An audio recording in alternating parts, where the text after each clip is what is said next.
Morning बच्चों, welcome back to my channel Sheetal tuition classes में आपका स्वागत है। और आज हम लेकर आए हैं क्लास 4 इंग्लिश लिटरेचर से पोयम जिसका नाम है how the little kite learn to fly. एक छोटी सी पतंग है और वो कैसे उड़ना सीख रही है। चलिए इस पोयम के द्वारा पढ़ते हैं और सीखते हैं, ठीक है। आई होप आपको ये वीडियो अच्छी लगती होंगी। मेरे चैनल को लाइक करें, सब्सक्राइब करें, बेल आइकन दबाना ना भूलें और ज़्यादा से ज़्यादा शेयर करें, ठीक है। I never can do it, the little kite said.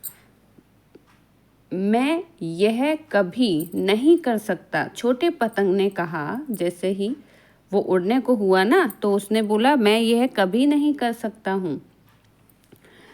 As he looked at the other high over his head, उसने अपने सिर के ऊपर से दूसरों को देखा है कि मतलब मैंने अपने ऊपर से दूसरों को उड़ते हुए देखा है। I know I should fall ill if I try to fly. तो वो बोलते हैं पतंग, मुझे पता है कि अगर मैंने उड़ने की कोशिश की तो मैं गिर जाऊंगा।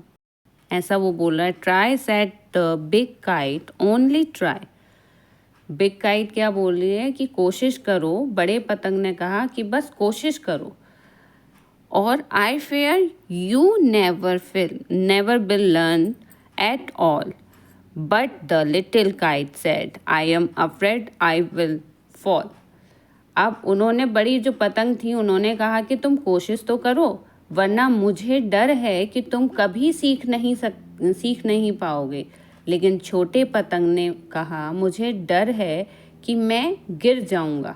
ऐसा वो पतंग बोल रही थी। The big kite nodded a well good bye, I am off, and he rose toward the tranquil sky.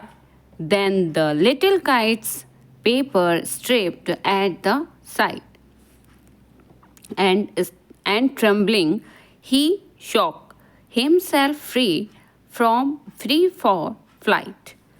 ऐसा वो बोल रही है कि बड़े पतंग ने सिर हिलाया, अच्छा अलविदा, मैं जा रहा हूँ, और वह शांत आकाश की ओर उड़ गया। तभी छोटे पतंग को छोटा पतंगे को का जो कागज था इस दृश्य को देखकर हिल गया और कांपते हुए उसने खुद को उड़ान के लिए आज़ाद कर लिया। वो कांपने लगा और उसने अपने आप को भी आज़ाद, फ्री फॉर फ्लाइट, आज़ाद कर लिया, ठीक है। First wailing and frightened, then braver grown, up he rose through the air alone, till the big kite, looking down, could see the little one rising steadily. अब जो था उसने कांपते हुए अपने आप को उड़ान भरने के लिए आज़ाद कर लिया। पहले वह घबराया हुआ और चक्कर खा रहा था और फिर और भी साहसी होता हुआ ऊपर वह अकेला हवा में ऊपर उठा, जब तक कि नीचे देख रहा बड़ा पतंगा छोटे पतंग को स्थिर रूप से ऊपर उठते हुए नहीं देख सका, ठीक है। तो जब वो उड़ रहा था, उसने स्टार्ट किया उड़ना, तब तक वो नीचे उसने ध्यान ही नहीं दिया, लेकिन नीचे वाला जो पतंगा था वो उसको उड़ते हुए देख रहा था कि ये कोशिश कर रहा है। Then how the little kite thrilled it with the pride as he sailed with the big kite side by side well far below. He could see the ground and the boys like smell spots moving round. अब फिर कैसे छोटा पतंग जो था गर्व से झूम उठा। जब वह उड़ने लगा ना तो उसको अच्छा लगने लगा, उसको अपने ऊपर गर्व हो रहा था, तो वो अपने खुशी से झूम रहा था, जैसे वह बड़ी पतंग के साथ साथ उड़ रहा हो। दूर नीचे वह ज़मीन देख सकता था और लड़के छोटे छोटे धब्बों की तरह उधर उधर घूम रहे थे। मतलब उसको नीचे जब उनने देखा तो उसको ज़मीन भी दिख रही थी और the boys like small sports moving round the rested high in the quite air. और वह क्या कर रहा था कि उनको देख रहा था कि वो छोटे छोटे बच्चे जो हैं ना, लड़के छोटे धब्बों की तरह इधर उधर घूम रहे हैं। वे शांत हवा में ऊपर आराम कर रहे थे, ठीक है। Quiet air and only the birds and clouds were there. Oh, how happy I am! The little kite cried. And all because I was brave and tried. मतलब उन्होंने कहा कि वे शांत हवा में ऊपर आराम कर रहे थे और वहाँ सिर्फ पक्षी और बादल थे। ओह, मैं कितनी खुश हूँ, छोटी चील चिल्लाई।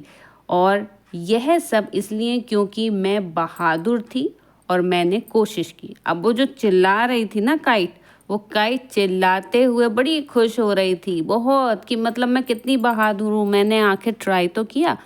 जैसे आपने देखा होगा छोटे बच्चे जब साइकिल चलाना स्टार्ट करते हैं तो वो घबराते हैं, वो उस हैंडल को नहीं संभाल पाते, वो डरते हैं कि मतलब वो आगे बढ़ेंगे और वो गिर जाएंगे। लेकिन जब कुछ दिनों बाद वो ट्राई करते जाते हैं, कुछ दिनों बाद जब वो साइकिल चलाना सीख जाते हैं, अपना बैलेंस संभालना सीख जाते हैं, तो वो उनको बहुत खुशी होती है।